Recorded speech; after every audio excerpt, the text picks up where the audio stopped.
हम दुनिया के सब लोग कहते हैं, तुम कई लोग हमसे भी कहते हैं, ए महाराज तुम इतना हिंदू धर्म की बात करते हो, सनातन धर्म की बात करते हो। दुनिया के लोग सनातन धर्म से, हिंदू धर्म से इसलिए दूर हो जाते हैं क्योंकि वहां पर पैसे का ही बोलबाला होता है। मंदिर में देखो तो पैसा, मंदिर में देखो तो धन, मंदिर में देखो तो दौलत। हम उनसे कहते हैं, तुम कहते हो कि भगवान को पैसे का महत्व होता है, पर एक भी पुराण में, एक भी शास्त्र में, एक भी वेद में, एक भी जगह पर कहीं पर लिखा हुआ बता दो कि शंकर भगवान को पैसे की जरूरत हो। वहां लिखा है पत्रम पुष्पम फलम, पत्र दीजिए। एक गरीब आदमी ठेला चलाने वाला भी पत्ता तोड़कर शिव जी को दे सकता है। पुष्प दीजिए, और पुष्प भी कौन सा, जिसको कौवा भी ना खाए, कुत्ता भी ना खाए। वो कनेर का फूल पशु पक्षी खाते हैं।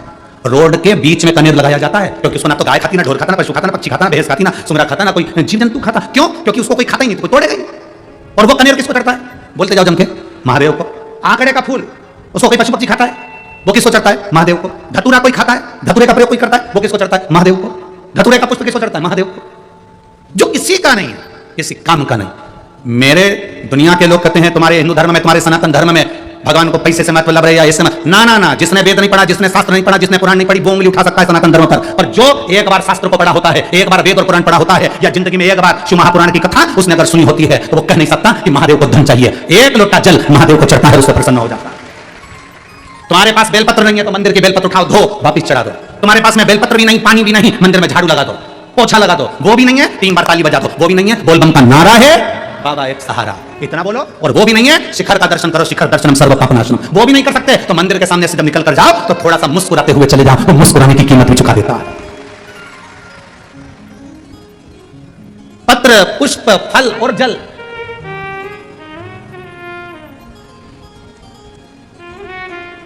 एक वृक्ष की पत्ती तोड़कर चढ़ा दो, कोई कीमत लग रही है? जम के तो बोलो जरा। नहीं। कोई फूल जो किसी काम का नहीं है वो महादेव को चढ़ा दो, कोई कीमत लग रही है? हाँ। अब लोग, हम यहां से बोल देते हैं तो लोग तो तोड़कर उसको बाजार में बेच देते हैं, तो बात दूसरी, पर कोई कीमत। अब जल की कोई कीमत लग रही है? तुम्हारे घर से लोटा लेकर जाओ, तुम्हारे घर से पानी लेकर जाओ, तुम्हारे घर से लोटा जल ले जाकर शिव जी को समर्पित करो और वो जल चढ़ाकर फिर लेकर, कोई कीमत नहीं। आज बहुत सारे लोगों को सियोर वाला महाराज, बहुत लोग लगे रहते हैं। कई लोग कहते हैं शंकर जी पे चढ़ा हुआ जल मत पियो, कोई कहेगा शिव जी को मंदिर का प्रसाद मत खाओ। बहुत लोग रहेंगे ये दिन भर। ज्यादा लोग जो ढोंग प्रपंच में जुड़े हुए होते हैं वो फालतू की बात करते रहते हैं, फालतू की बात। जो कहते हैं कि शंकर जी पे चढ़ा हुआ जल मत पियो, उनसे कह देना मरते समय गंगा जल भी मत पीना, क्योंकि वो भी शंकर की जटा से निकला है। वो भी शंकर की जटा से निकला है, शंकर की जटा से निकलकर बाहर आया है। लोग कहते हैं कि शिव जी पे चढ़ा हुआ जल मत पियो। अभी प्रपंच करने वाले तो कहते रहते हैं, कई लोग कहते हैं प्याज मत खाना, लहसुन मत खाओ, ये मत खाओ, वो मत खाओ, और दुनिया का पैसा मिल जाए तो निपटा जाओ। प्याज मत खाओ, ब्याज खा जाओ, और प्याज मत खाओ। दूसरे का माल मिल जाए ना, जमीन प्लाट जरा सा कब्जा हो गया, जरा सी दुकान कब्जे में आ गई, जरा सा किसी का 10, 20, 50 हजार, 1 लाख, 5 लाख, 25, 50 लाख इकट्ठा हो गया, खा जाओ। और क्या क्या हम नहीं खाते, हम प्याज नहीं खाते, हम दूसरे का प्राण खा जाते हैं, पर हम प्याज नहीं खाते। सियोर वाले महाराज को यह सब ढोंग प्रपंच नहीं आता। सियोर वाला महाराज तो सीधी बात कहता है, आग लगे बस्ती में, अपन रहो मस्ती में। अपने दिल को अच्छा लगना चाहिए कि मेरा महादेव कैसे प्रसन्न हो सकता है, बस वैसे करो। तुम्हारा दिल करे कि शंकर जी को जल चढ़ाने से मैं ठीक हो सकती हूं तो चढ़ाओ। तुम्हारा दिल करे कि रुद्राक्ष के जल से मैं ठीक हो सकती हूं तो लाओ। तुम्हारा दिल करे कि शंकर को बेलपत्र चढ़ाकर खाने से मेरे रोग मिट सकते हैं तो मिटेगा। विश्वास पक्का होगा तो परमात्मा है, विश्वास नहीं तो भगवान भी नहीं। भरोसा कहां से चलाओगे? दुनिया के लोग कितनी भी उंगली उठा लें और कह लें कि तुम्हारे सनातन धर्म तुम्हारा हिंदू। अभी तुमने हिंदू धर्म को, सनातन धर्म को समझा कहां है? जिस दिन तुम सनातन धर्म को समझ जाओगे उस दिन तुम्हारी बुद्धि में बैठ जाएगा कि सनातन धर्म तोड़ना नहीं सिखाता, सनातन धर्म किसी को कष्ट देना नहीं सिखाता, सनातन धर्म किसी को गाली देना नहीं सिखाता, सनातन धर्म किसी को अपशब्द कहना नहीं सिखाता, सनातन धर्म किसी को चोट देना नहीं सिखाता, सनातन धर्म किसी को हानि पहुंचाना नहीं सिखाता। सनातन धर्म तो केवल सबको जोड़कर बोलबम का नारा है, बाबा एक सहारा है, वो बाकी कुछ नहीं। तुम पहचाने कहां हो? अभी तुम कहते हो भगवान को धन की जरूरत है, भगवान को दौलत की जरूरत है, भगवान को पैसे की जरूरत। ना ना ना ना, भगवान को धन और दौलत पैसे की जरूरत नहीं है। धन दौलत पैसा भगवान को है।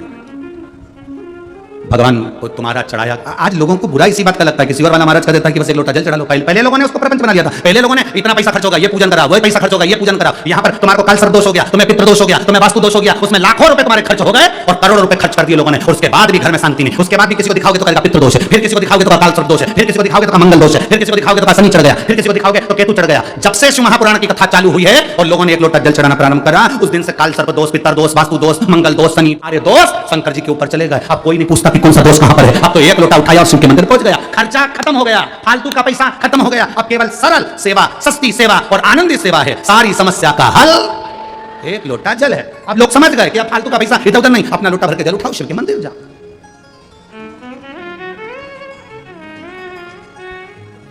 एक पत्र लिखा है किसी ने, मैं क्या बोलूं उस पत्र को। मैं 15 तारीख से नए मकान में पहुंची हूं, पर जब से पहुंची हूं, मत ला भैया कैमरा मत लाओ बाबा रे। मैं 15 तारीख से नए मकान में पहुंची हूं, जब से नए मकान में पहुंची हूं 2 साल से मेरी पड़ोसन ने मुझे दुखी कर रखा है। अब मैं इस पड़ोसन का क्या करूं?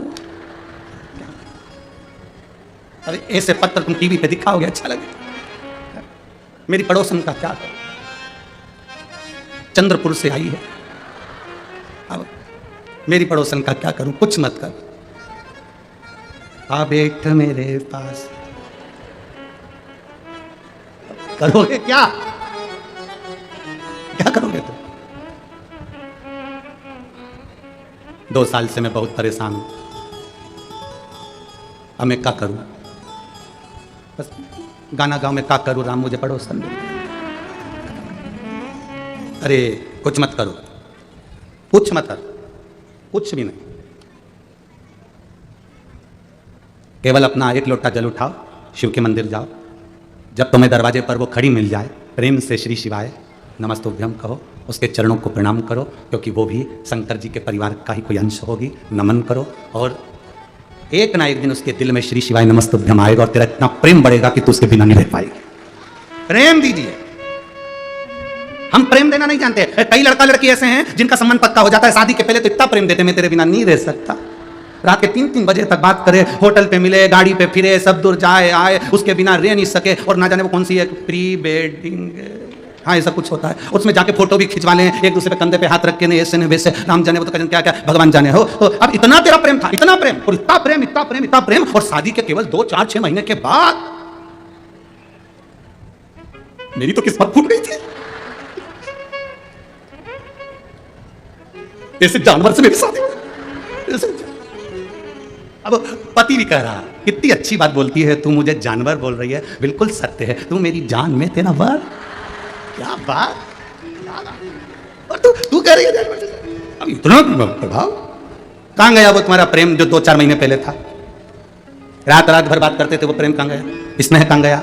अरे भाई, शिव महापुराण की कथा कहती है इसको प्रेम और इसको स्नेह नहीं कहते, इसको केवल प्यार कहते हैं। और प्यार में कत्ल होता है, प्यार में दुख होता है, इसको प्यार कहते हैं, इसको प्रेम नहीं कह सकते। प्रेम क्या होता है? प्रेम वो है कि उसमें दिखावा नहीं होता। हमारे शंकर जी के प्रति हमारा जो प्रेम है, कोई हमसे पूछे, हमसे लोग कहते हैं महाराज जी आप कितना प्रेम करते हैं शिव जी से? हमने कहा प्रेम की कोई सीमा होती है क्या? प्रेम की कोई सीमा होती है?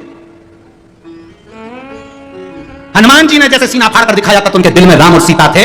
कभी मौका मिल जाए तो इस शरीर को भी फाड़ कर देखना, उसके अंदर शंकर कंकर ही मिलेगा, शंकर और कंकर ही मिलेगा, शिव ही मिलेगा, शंकर ही मिलेगा। शिव शिव है, औघड़ी औघड़ी है, शंभु शंभु है, त्रिकालदर्शी का त्रिकालदर्शी, कैलाशी कैलाशी, अविनाशी अविनाशी है।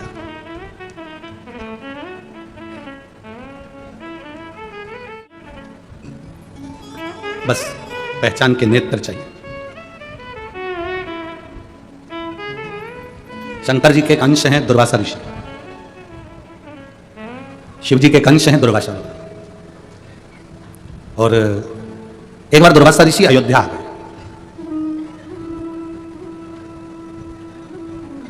दुर्वासा ऋषि अयोध्या में आए तो उन्होंने, अयोध्या में आने पर उनको राम जी महाराज को सूचना मिली कि दुर्वासा बाबा आए।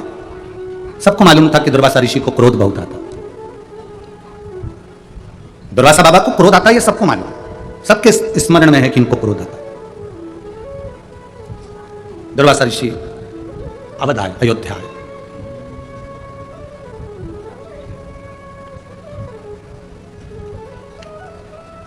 अवध में पहुंचे। अब शिव की भक्ति में डूबे रहते थे दुर्वासा जी। भगवान की विरल भक्ति में डूबे डूबे भजन करते करते जा रहे। दिल से पुकारो, वो दिल से देता है। महापुराण हो, शंकर की आराधना हो, उसमें उपन नहीं होना चाहिए। उपन से मतलब कि मैं तो ऊब गई कर कर कर पर भगवान मेरी ना सुन रहा। जाते रहो, थोड़ा फ्लाइट है, थोड़ी दौड़ेगी, चलेगी, फिर उड़ेगी, जाते रहो। भगवान कृष्ण ने रुक्मणी जी से ये नहीं कहा कि तू मन चौराहे पर मिलना, रोड पर मिलना, छत पर मिलना। भगवान कृष्ण रुक्मणी जी से कहते हैं तू जगदम्बा के मंदिर पर मिलना, मैं तुझे लेने के लिए आऊंगा। आप उसके मंदिर तक तो जाओ, वो तुम्हारे दुख हरने के लिए आएगा। आप उसके द्वार तक तो जाओ, वो आपको मिलेगा, जरूर मिलेगा। और एक बात कहें मेरी जीजियों और मेरे जीजाओं, बहुत सावधानी से सुनना। कभी योग लग जाए आपको, कभी शिव मंदिर में कोई भी नहीं, कभी ऐसा योग लग जाए, वैसे तो अब शंकर जी का मंदिर खाली मिलना कठिन है, और कभी अगर आपको ऐसा योग लगे शिव मंदिर में कि आप अकेले हो, आप कुछ भी नहीं है आपके पास में, चलेगा। अगर जल हो तो ठीक, बेलपत्र हो तो ठीक, ना हो तो भी अकेले हो, गाड़ी से जा रहे हो, रोड के किनारे पर एकांतेश्वर महादेव मिल गए, कहीं पेड़ के नीचे बैठे थे, अकेले बैठे हैं, ना उनके पास पार्वती जी है ना गणेश जी है। कहीं कहीं एकांतेश्वर महादेव तो ऐसे हैं कि वहां नंदी भी नहीं है, किसी किसी पेड़ के नीचे भगवान रोड के किनारे बैठे अकेले शिवलिंग, और तुम वहां से निकल कर जा रहे हो। कभी प्रयास करना 2 मिनट के लिए गाड़ी रोकना, ड्राइवर से कहना भैया थोड़ा रुक जा 2 मिनट, मेरे को बाबा बैठे हैं, जरा बात तो कर लो, थोड़ा रोको, जरा रोको, 2 मिनट रोक कर उसके पास बैठ कर, कुछ भी नहीं होना, कुछ भी नहीं, थोड़ा सा सफाई कर देना, बैठकर दिल से कह देना बहुत दुखी हूं बाबा, पर मेरे महाकाल राजा, ओ मेरे महाकाल राजा, ये दिल, मन, चित्त, बुद्धि, परिवार सब कुछ आप पर सौंप दिया है। अब मेरी जिंदगी के निर्णय मेरे महाकाल राजा आपको लेना है, और मैं जानती हूं आप मुझे गिरता हुआ नहीं देख सकते क्योंकि आप कालाधिपति हो। विनय करो, बैठकर बात करो, प्रार्थना करो, थोड़ी देर बैठकर श्री शिवाय नमस्तुभ्यम, जरा जम के बोलो एक बार, श्री नमस्तुभ्यम, दिल से बोलो उसको। जब आप हम और एक साथ बाबा से प्रार्थना करें, वो क्यों ना सुने।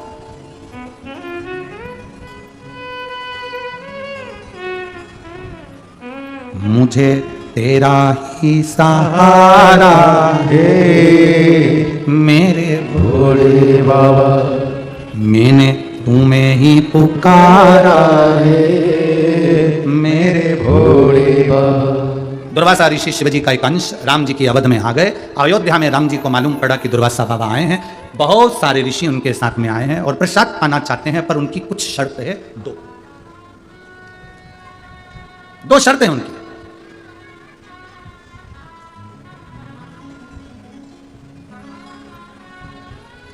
और बड़ी विचित्र शर्त होती है, संतों की जो शर्त होती है ना, बड़ा विचित्र होती है, बड़ी विचित्र।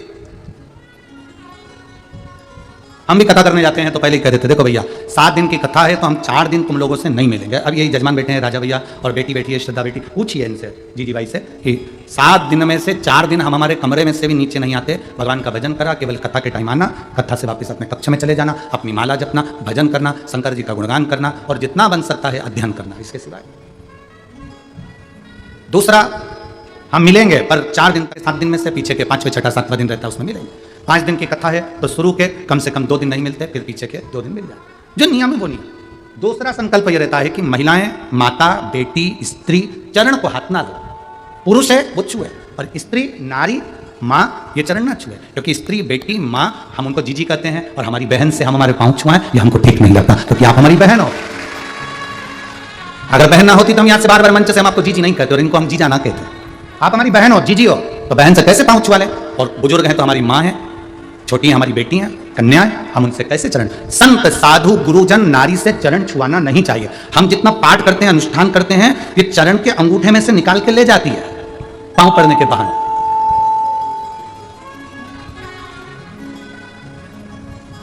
चलो एक बात बताओ, जब गुरु तुम्हारे दरवाजे पर आते हैं तो तुम उसका सिर धोती हो कि चरण धोती हो? जम के बोलो जरा। अब क्यों धोती हो? तुम्हें क्या पड़ी कि गुरु जी का चरण दो, माता पिता के चरण दो? यहां तक कहा है पति के भी चरण धोना चाहिए, परंतु तुम तो उसको ही धो देती हो। दिक्कत तो यहां पड़ी ना। एक पत्नी बाथरूम में से नहा के बाहर निकली, पति नहाने के लिए गया, नहाने के लिए गया तो पत्नी ने कहा सुनो बाथरूम में कपड़े पड़े हैं, तुम धो दोगे क्या? नहीं तो बाद में मैं धो दूंगी। अब पति डिप्रेशन में आ गया, बाद में तुम कपड़े धो दोगे क्या? नहीं तो बाद में मैं धो दूंगी। अब ये कपड़े धोएगी कि मुझे धोएगी, अब ये समझने वाली बात। पति डिप्रेशन में। तो सीधा सा प्रसंग है। आप चरण किसके, आपने चरण धोए, गुरु जी के चरण धोए, सिर तो नहीं धोया? जम के तो बोलो। मुंडा नहीं, हाथ नहीं, पांव धोए। पांव क्यों धोए? पांव में जो अंगूठा है, उस अंगूठे पर जब जल डलता है, अंगूठे को जब छुआ जाता है, अंगूठे पर जब जल डाला जाता है, तब वो जल जब चढ़ता है तो पूरे जितने अनुष्ठान करे होते हैं, जाप करे होते हैं, जितने पाठ करे होते हैं, उस पाठ का एक अंश जो चरण धोता है उसके खाते में चला जाता पूरा। टच और मिला। मेरी माताओं से निवेदन, मेरी जीजियों से निवेदन, कभी नहीं, संतों के, गुरुजन के, आपको चरण छूना है, आपकी सास के छुओ, ससुर के छुओ, पति के छुओ, कोई घर का बड़ा है, बुजुर्ग है, उसके छुओ, पर हमको अच्छा नहीं। हमारा नियम है, जो नियम है, भगवत भजन करो खूब प्रेम से। आप दूर खड़े होकर हमसे बात करो, श्री शिवाय नमस्तुभ्यम, चिल्ला के बोलेंगे, चिल्ला के श्री शिवाय नमस्ते। तो ये एक प्रसंग होता है, पर चरण छूना होता है, तो ये कुछ नियम होते हैं। अब दुर्वासा बाबा ने वहां पर जाकर अपने नियम बता दिए राम जी के सामने। मेरा कुछ नियम है, 2 मेरे संकल्प हैं, आपको संकल्प पूरा करो और मेरे 60,000 ब्राह्मणों को, ऋषियों को भोजन करो। कौन सा नियम है तुम्हारा? दुर्वासा ऋषि ने कहा मेरा नियम यह है राम जी, जल,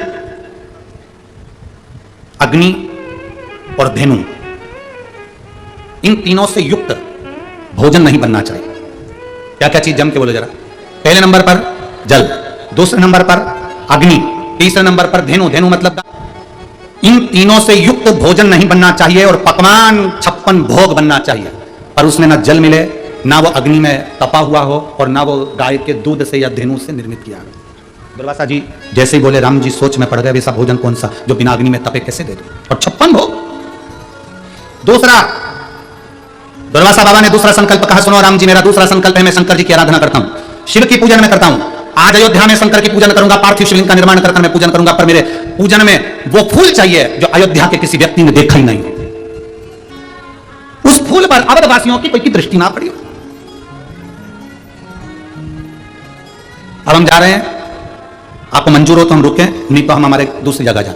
राम जी ने कहा हमारे यहां से कोई भूखा जाए अच्छी बात नहीं है, आप बिल्कुल भोजन करिए। तो दुर्वासा जी ने कहा हम सरयू स्नान कर आते हैं, तुम तैयारी करो। दुर्वासा जी 60,000 ऋषियों को लेकर सरयू जी का स्नान करने चले गए। राम जी महाराज ने लक्ष्मण जी, भरत जी, शत्रुघ्न जी सबको आमंत्रित करा, जल्दी आओ। तुरंत हनुमान को बुलाया, जल्दी आओ।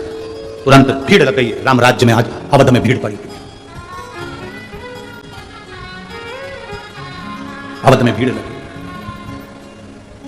राम जी बड़ी चिंता में। लक्ष्मण जी ने पूछा भैया क्या बात है, इतनी चिंता तो आपको रावण को मारा तब नहीं थी, और आज आप इतनी चिंता में समाये हुए हो, हुआ क्या? राम जी ने कहा दुर्वासा ऋषि 60,000 ब्राह्मणों, संतों, ऋषियों को लेकर आए हैं, अवध में सरयू जी स्नान करने गए हैं, उनको मैंने भोजन का बोल दिया है, संकल्प लिया है। 2 संकल्प हैं उनके, पहला भोजन करना है उनको, पर वो अग्नि, जल और धेनु इन 3 से युक्त ना हो, और दूसरा अवध के लोगों ने जिस फूल का दर्शन ना करा हो वो फूल शंकर जी की पूजन के लिए चाहिए।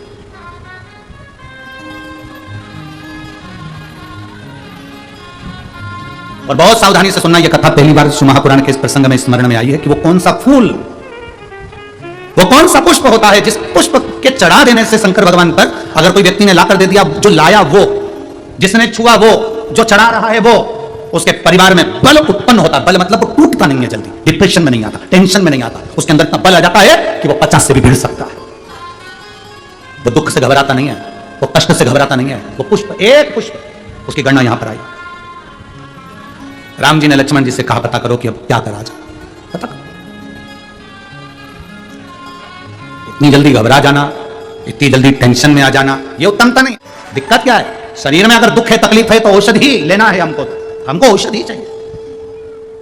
कोई कहता है कि मुंबई में डॉक्टर अच्छा है, तो हम उसके पास जाते हैं। हम ये थोड़ी ना देखते कि वो कौन है, वो कौन धर्म का है। हमने ये देखा कि उसका इलाज लग रहा है कि नहीं लग रहा है, हमने ये देखा कि वो डॉक्टर का हाथ कैसा है, उसके हाथ की दवाई हमारे शरीर को लगेगी कि नहीं। करो भगवत भजन, उसमें कोई मूल नहीं, शिव भक्ति में लगे। राम जी ने कहा लक्ष्मण जी से, लक्ष्मण जी, भरत जी, शत्रुघ्न तीनों ने सोचा करें क्या, तो सूचना गई कैकेयी मैया के पास, माता कैकेयी के पास में सूचना चली। और माता केकई के पास में सूचना गई और सूचना मिली कि केकई जी के पास में कि दुर्वासा बाबा भोजन करने के लिए आए हैं, परंतु दुर्वासा जी के साथ 60,000 ब्राह्मण संत हैं। नियम दो हैं, पहला नियम शिव जी की पूजन करेंगे, उसके लिए ऐसा फूल चाहिए जो अयोध्या वासियों ने कभी नहीं देखा। दूसरा, शंकर जी के भक्त दुर्वासा जी भोजन करेंगे तो भोजन ऐसा बना हो जिसमें पानी ना मिलाया गया हो, जल ना मिलाया गया हो, उसमें अग्नि में ना तपाया गया हो, और धेनु गाय का कोई निर्मितता से नहीं हो, गाय से ना लिया गया हो, तो अब भोजन बनाओ।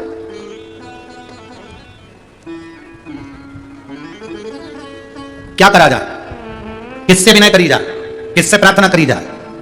जब हम देव अधिदेव महादेव को जल समर्पित करते हैं, समझिएगा, जब हम शिव जी पर जल चढ़ाते हैं, ये शिवलिंग है, ये जलाधारी, ये पानी बह रहा है, हमने शंकर जी पे जल चढ़ाया, वो जल बहकर नीचे जाता है। ये जो जलाधारी है, ये पार्वती जी का हस्त कमल है, यहाँ गणेश जी, यहाँ कार्तिक के बीच में सुख सुंदरी, ये शंकर, ऊपर से जो बूंद बूंद पानी पर गिर रहा है, वो शिव जी की 5 बेटियां, जया, विषहरा, शामली बारी, धौतली, देव, ये 5 बेटियां।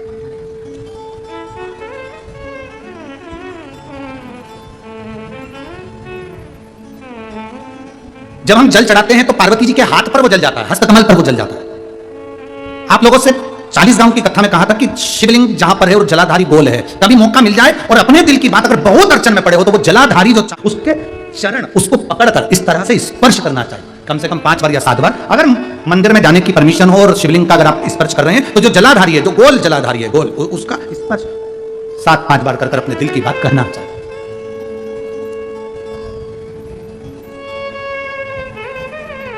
तीन जगह पर अपने मत्थे को टेकना चाहिए, 3 जगह पर।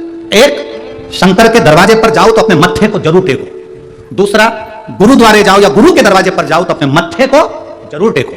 और तीसरा, किसी पवित्र तीर्थ में जाओ या किसी शिव महापुराण की कथा में या पुराण की जहां कथा होती है, वहां सारे तीर्थ आकर बसते हैं। हम सारे तीर्थ नहीं जा सकते तो पुराण में भी अपने मत्थे को टेक देना चाहिए, मत्थे को टेक देना।